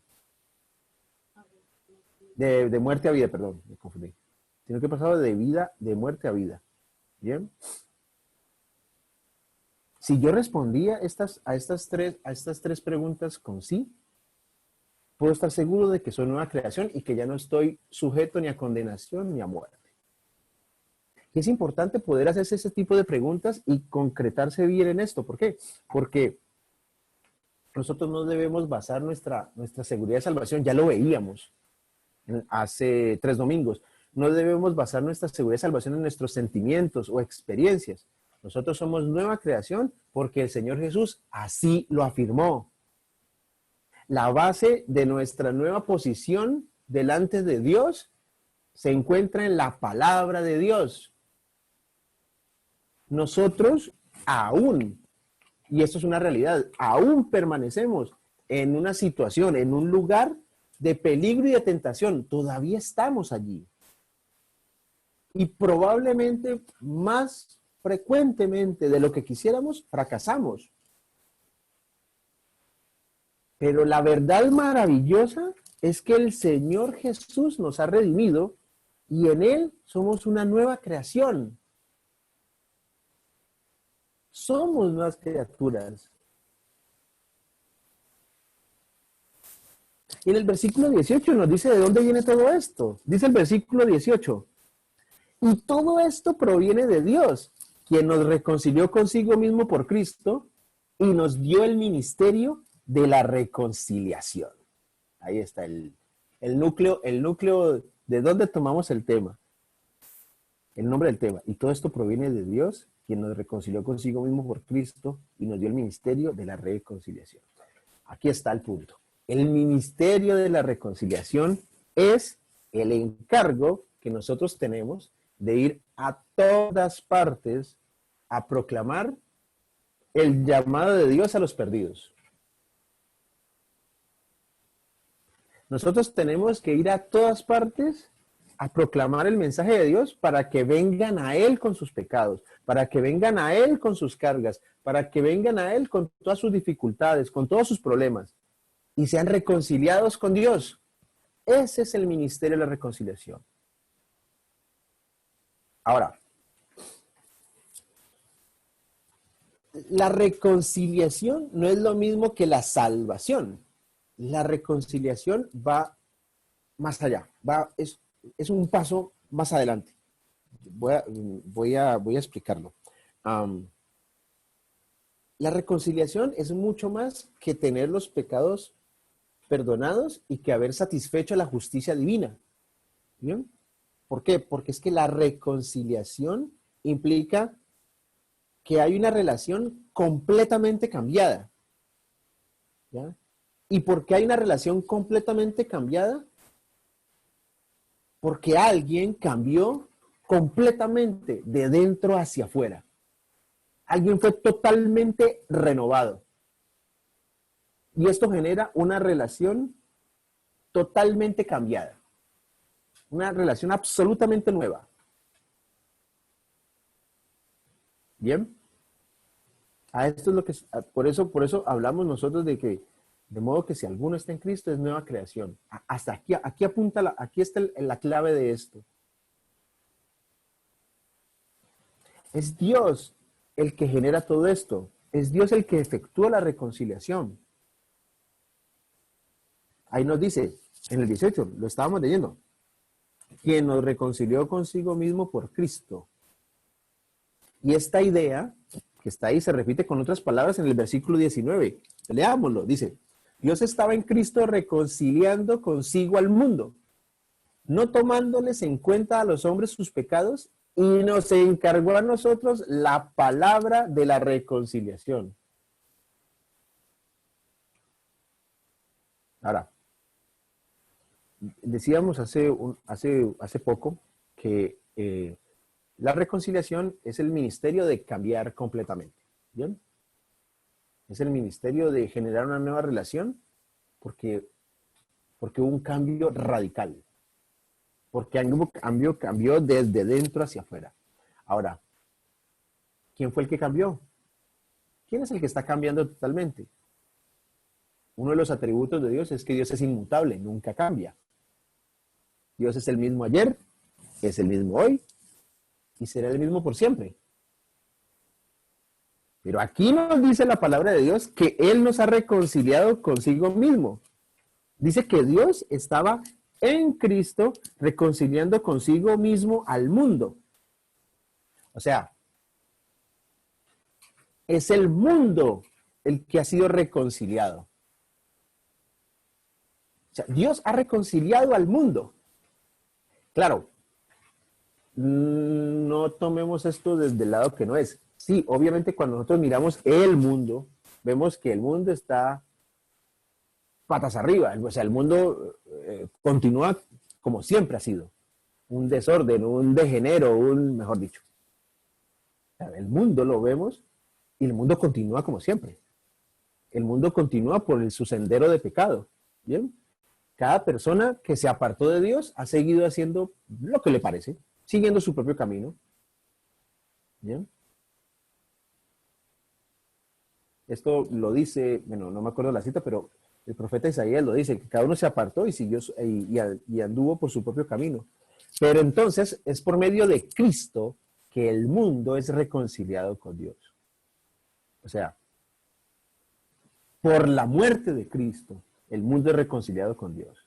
Y ese es el maravilloso ministerio de la reconciliación. Es la obra que Él ha hecho. Es la obra de Él. Si ustedes me quieren acompañar, deje una marquita allí en lo que estamos leyendo. Y si me quiere acompañar a Colosenses 1, y vamos a leer del versículo 20 al 22. Si no quiere ir, si se le complica, yo se lo voy a leer igual. Pero para que tome nota, Colosenses 1 del 20 al 22, dice esto. Colosenses 1, 20, 22. Y por medio de él, reconciliar consigo todas las cosas, ya sean las que están en la tierra o las que están en los cielos, habiendo hecho la paz mediante la sangre de su cruz.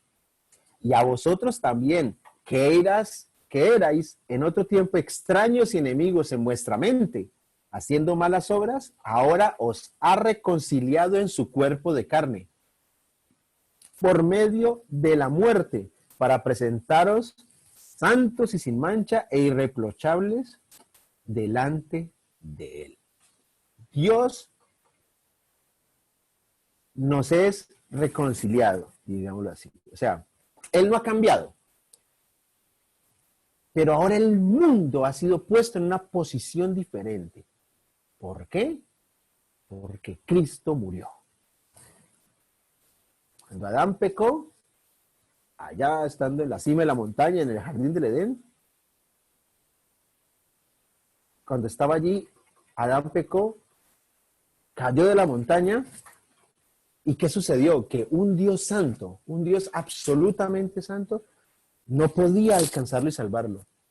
Él no podía hacer nada para sacar a Adán de su condición, desde su posición de santidad, desde su posición de pureza. Un Dios santo no podía hacer nada para alcanzar y salvarlo en ese momento. Dios tenía que hacer algo respecto de ese pecado. O sea, había una demanda de justicia. Él tenía que juzgar al hombre. ¿Bien? Ustedes en el profeta Ezequiel, en el versículo 18, en el capítulo 18-20, dice, el alma que pecare morirá. Eso fue lo que Dios le dijo a Adán. Adán, el día que comas de este fruto, morirás. Ahora, el día que él comió el fruto, murió espiritualmente. 900 años después, murió físicamente. Pero cuando murió espiritualmente, quedó alejado de Dios, quedó separado de Dios. Y esa es la misma condición en la que se encuentra el mundo. Y Dios tiene que juzgar al mundo por eso. Pero ahora que Cristo murió, la posición del mundo ha cambiado. En el día de hoy, desde que Cristo hizo su obra en la cruz, Dios tiene los brazos abiertos hacia el mundo perdido. Tiene los brazos abiertos. Los está invitando a venir hacia Él. Está abriendo los brazos porque quiere recibir al mundo. Quiere.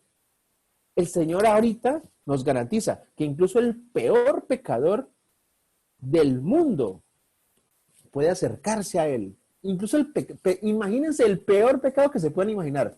Incluso ese que ha cometido ese pecado se puede acercar a Él. ¿Ya? O sea, por causa de que Cristo murió, entonces un Dios que es santo ya no se muestra dispuesto a condenarnos, sino que está dispuesto, se acercó para salvar a todos aquellos que decidan venir a Él.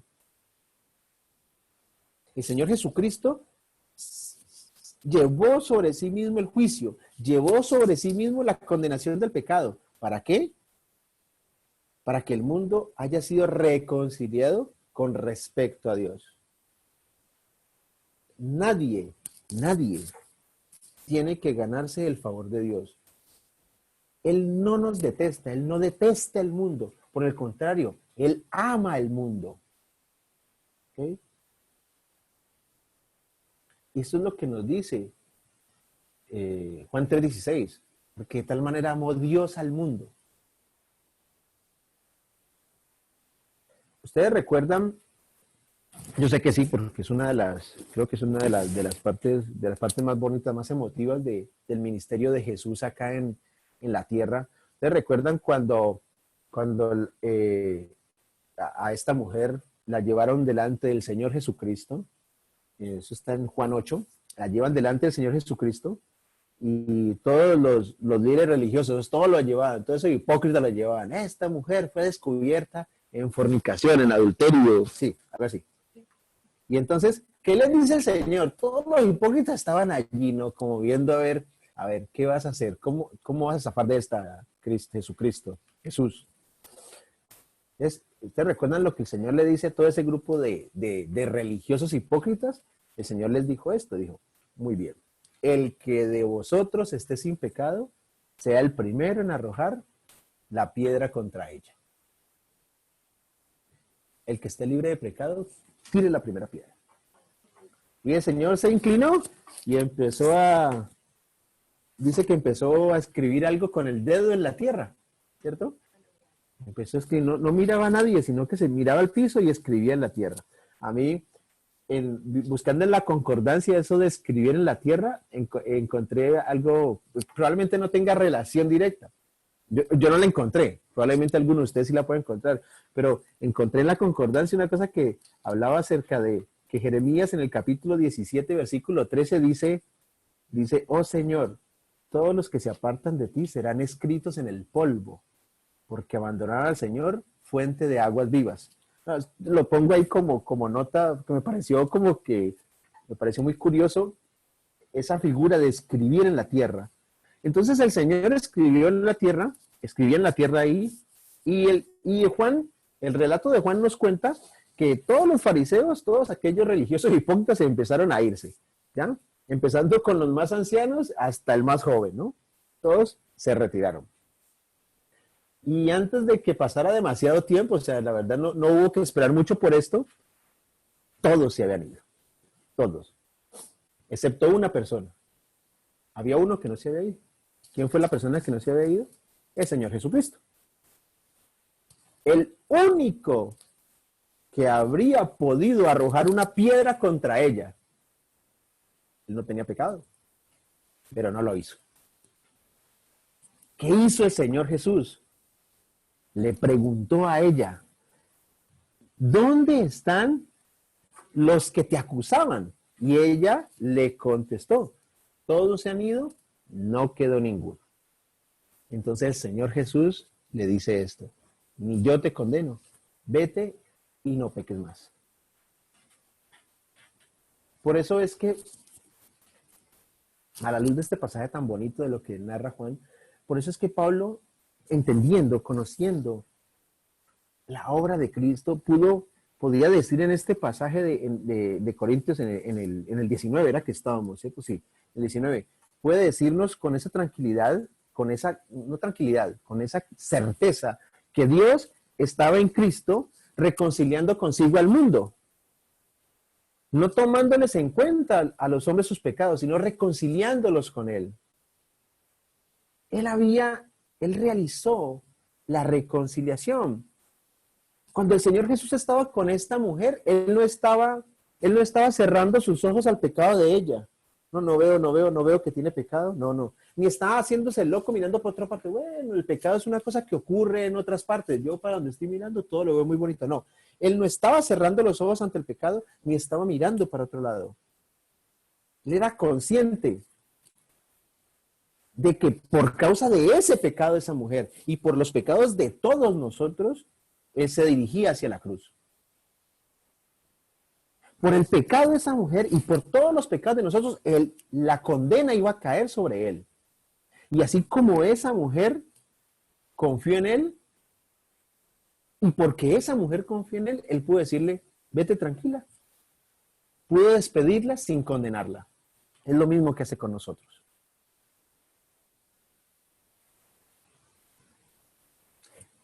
Ahora, dice el versículo 20, y ya para ir terminando, dice el versículo 20, así que somos embajadores en nombre de Cristo. Como si Dios rogase por medio de nosotros, os rogamos en nombre de Cristo, reconciliados con Dios. Ustedes saben que es un embajador. Un embajador es un diplomático que está representando a un estado en otro país. Está representando a su gobierno en otro país. Bien, nosotros somos embajadores de Cristo. Nosotros vivimos en este momento en un país extranjero. ¿Ya? Pedro nos dice que nosotros somos peregrinos y extranjeros en esta tierra. Pablo lo dijo en Filipenses 3:20, pero nuestra ciudadanía está en los cielos, de donde también ansiosamente esperamos a un Salvador, al Señor Jesucristo. Nosotros tenemos la ciudadanía, mi documento de identidad dice extranjero. El de ustedes debe decir, la mayoría decir argentino. Pero eso es lo que dice ese documento. La verdad es que nuestra ciudadanía está en los cielos. Aquí somos embajadores. Somos emisarios de otro gobierno, de otro reino. Cuando un gobierno, ustedes se dan cuenta cada vez que ha habido problemas, cuando un gobierno envía un embajador a otro gobierno, esto quiere decir que ambos países tienen relaciones amigables, son países amiguitos. Ustedes no han notado, por ejemplo, en Venezuela lo que pasó, que los embajadores y todo el cuerpo consular de Estados Unidos tuvo que devolverse porque las relaciones entre Venezuela y Estados Unidos se volvieron hostiles. Bueno, cuando un gobierno envía un embajador y recibe embajadores es porque los dos gobiernos son amigos. ¿Bien? Son amiguitos. Pero, ¿qué nos dice esto? Que Dios en este momento, si todavía tiene embajadores en este mundo, es que porque todavía tiene una relación amistosa con este mundo. Aquí nos tiene como embajadores, la relación todavía es amistosa, pero va a llegar un día en que Él va a llamar a sus embajadores de regreso a su nación. Y ahí va a comenzar el juicio. Ahí las relaciones ya no van a ser amistosas. Ahí la cosa va a ser muy diferente. Cuando el Señor decida llamar a sus embajadores, cuando decida llevarnos con Él, la cosa va a cambiar.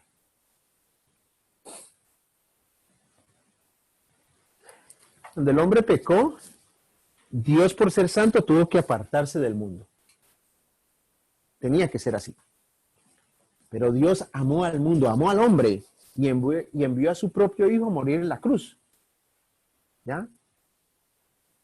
Después de que pasa esto, entonces ahora Dios tiene los brazos abiertos al mundo para decirle, y le está diciendo al mundo, a cada uno de los que están en el mundo, está diciendo, tú puedes venir a mí, tú puedes, ya estás habilitado para que vengas, puedes. ¿Qué tenemos que hacer nosotros como sus embajadores? Nosotros debemos anunciar a la gente, oiga, Dios lo está esperando con los brazos abiertos. Dios está esperando que usted se vuelva a Él para salvarlo. Esa es nuestra tarea como embajadores.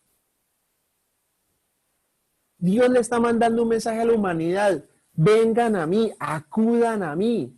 Dios no está tratando de desquitarse con el mundo. Dios no está tratando de vengar una ofensa. Dios no quiere castigar. Dios no quiere poner sobre el mundo el peso de su mano. Dios está invitando a las personas en todos los lugares, de todas las condiciones, que vengan a Él.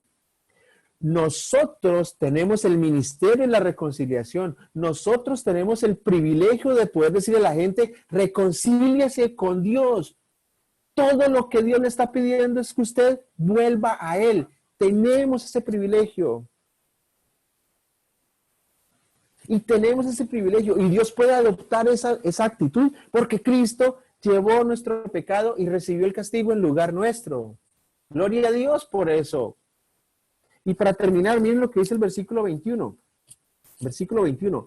Al que no conoció pecado, por nosotros lo hizo pecado, para que nosotros fuésemos hechos justicia de Dios en él. Otra versión dice así, dice, al que no cometió pecado alguno, por nosotros lo trató como pecado, para que en él recibiéramos la justicia de Dios. O sea, Dios está en una actitud de reconciliación. ¿Bien? Así como ninguno de nosotros que ya estamos en Cristo necesitó adoptar alguna actitud para ganar su favor, no necesitó hacer algún tipo de acto u obra espectacular para ganar su favor, ¿ya? Ninguno de nosotros se ganó el perdón porque por medio de lágrimas le ablandamos el corazón a Dios. No. Esto sucedió porque Dios, como nos ama, Él quiere salvarnos. Y a través del Señor lo hizo, a través de Jesús lo hizo. ¿Por qué ahora? ¿Por qué es esto seguro? Porque ahorita yo puedo estar seguro de que Él me ha dado su lugar. Él me ha vestido de justicia. Nosotros podemos decir ahora, de una manera simbólica, que Él tomó nuestro infierno aquí abajo para que pudiéramos tener su cielo allá arriba. Como conclusión le dejo esta pregunta. Cada uno de ustedes han podido hacer llegar esta palabra de Dios a alguien más. ¿Han logrado hacerlo? ¿Están ejerciendo el ministerio de la reconciliación? Porque cualquiera de ustedes, estamos en diferentes países, en diferentes lugares del mismo país también, pero cualquiera que seas, donde quiera que estés, cualquiera que sea la condición en que nos encontremos, mi pregunta es, ¿qué estamos haciendo para comunicar este mensaje de reconciliación al mundo perdido? Dios es el mismo ayer, Dios es el mismo hoy y Dios va a ser el mismo siempre. Ya lo dijimos, lo sabemos. Él en este momento se siente hacia nosotros de la misma manera que el día que Cristo murió por nosotros hace 2000 y algo más de años. Cuando murió por mí, por mi esposa y por todos ustedes y por toda la humanidad. Él tiene el mismo sentir en este momento que tenía hace 2000 años. Él es el mismo. El mundo necesita escuchar este mensaje de parte de nosotros. El mundo necesita saber que ha sido reconciliado con respecto a Dios, pero que las personas necesitan también saber que tienen que cambiar de camino, que tienen que volverse a Él por fe. Nuestro trabajo es difundir esta invitación. Extendamos esta invitación hoy. Es una invitación totalmente sublime y sabemos que no fue ni ideada ni creada por nosotros. Esto no es una moda de la iglesia, esto no es una cosa que se le ocurrió a Saint Paul. Esto proviene directamente del mismo Dios. Está consignado en su palabra. Ese es el ministerio de la reconciliación. Llevemos este mensaje, extendamos la invitación. Dios tiene los brazos abiertos para recibir al mundo. Para eso estamos aquí, somos sus embajadores, cumplamos nuestra misión de embajador. Vamos a orar para terminar, dándole gracias al Señor por su palabra, por la profundidad de sus misterios.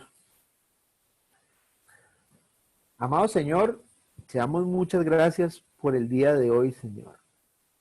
Gracias por permitirnos levantarnos y conocer un día más, un día perfecto que has creado para nosotros, Señor.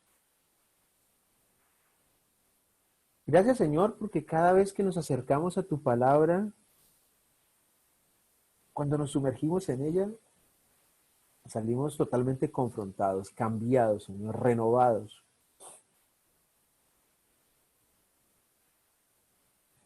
Y hoy no ha sido la excepción, Señor.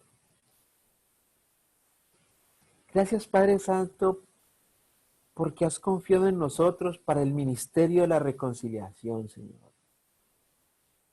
Gracias porque nos has dado la seguridad por tu palabra, de que tu deseo es que cada una de las personas pueda volverse a ti, pueda acudir a ti, cubrirse con el sacrificio de Cristo y ser salvo. Gracias, Señor, porque tu palabra nos deja entender que tú no estás ni enojado, ni en actitud de venganza, ni de revancha con el mundo. Por el contrario, tú estás con los brazos abiertos, anhelando recibir a todos y cada uno de tus criaturas en tu reino. Gracias, Señor, porque nos ayudas a entender también, Señor, nos das claridad de entendimiento acerca de que nosotros ya no somos ciudadanos del mundo, somos ciudadanos del cielo, nuestra nacionalidad está en el cielo. Aquí somos embajadores, Señor, y que tenemos una misión vital. Tenemos que predicar en todo momento y a toda persona, en todas partes, tu mensaje, Señor, tu mensaje de reconciliación. Tenemos que ir a las personas a decirles que lo único que necesitan es volverse a ti, confiar en ti, para que tú los recibas, Señor. Gracias, Señor, porque aún nos tienes aquí en la tierra, Señor, porque aún tienes relaciones amistosas con este mundo, Señor. Señor, que no perdamos más el tiempo y que vayamos a donde los perdidos, que vayamos a los necesitados, Señor, que vayamos a donde los muertos espirituales, para que vuelvan a tener vida, Señor, vida en ti, por tu Hijo. El tiempo es corto, Señor. Y una vez que tú vengas por tu iglesia y te la lleves, ya no va a haber embajadores acá. Ya las relaciones con este mundo no van a ser amistosas. Ya va a ser a otro precio, Señor. Gracias, Señor, por darnos entendimiento y convicción de que la obra es para hacerla hoy, ya. No tenemos tiempo que perder, Señor. Tú no quieres que perdamos el tiempo. Guíanos, Señor, hacia donde nos quieres llevar, para que podamos cumplir con el ministerio de la reconciliación. Gracias, Señor, por cada familia reunida hoy acá, por cada familia representada. Te pido que los bendigas especialmente, Señor. Que tengan un excelente comienzo de semana, Señor. Que hoy puedan tener un día, dentro de lo que tengan planeado, un lindo día, Señor. Está siendo un día hermoso. Y, Señor, permítenos quedarnos con todo esto y seguir trabajando en nuestra cabeza. Y meternos en la convicción, Señor, de que tenemos el ministerio de reconciliación y que tenemos que ejercerlo. Gracias, Padre Santo, en el nombre maravilloso de tu Hijo Jesucristo. Amén.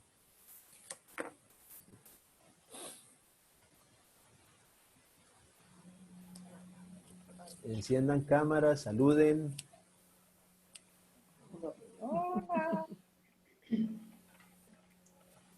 Y hola, Rosa Marina.